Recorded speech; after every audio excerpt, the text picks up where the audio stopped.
So when the colonies were creating their own money, they had prospered greatly. And this caught the attention of the international bankers, and a new banking system was imposed on the colonies. And according to Benjamin Franklin, everything changed. We went from being one of the most prosperous and happy places to being very unhappy. He says in his autobiography, "In 1 year the conditions were so reversed that an era of prosperity ended and a depression set in, to such an extent that the streets of the colonies were filled with the unemployed." So this was the result of people such as Alexander Hamilton, who worked with the British bankers. He'd worked with Necker and other people, Walpole of the Bank of England, and they were trying very hard. The establishment, the people closest to the plantation owners and the wealthiest of our country, the people that were really of royal blood, were in favor of putting in this banking system. That put them in charge. But the majority of the Founding Fathers were against it.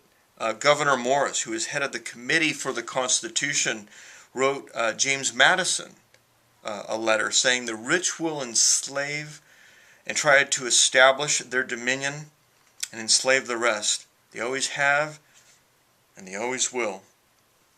And none of these Founding Fathers wanted this to happen.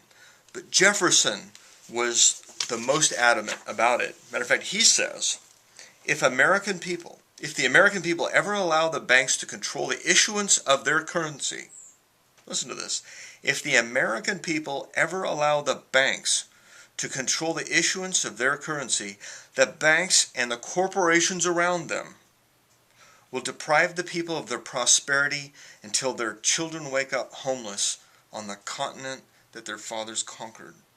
Here's one of the Founding Fathers, the third President of the United States, making it very clear we should not allow the international bankers to control our currency, that will be the downfall of our country, and I'm telling you it is.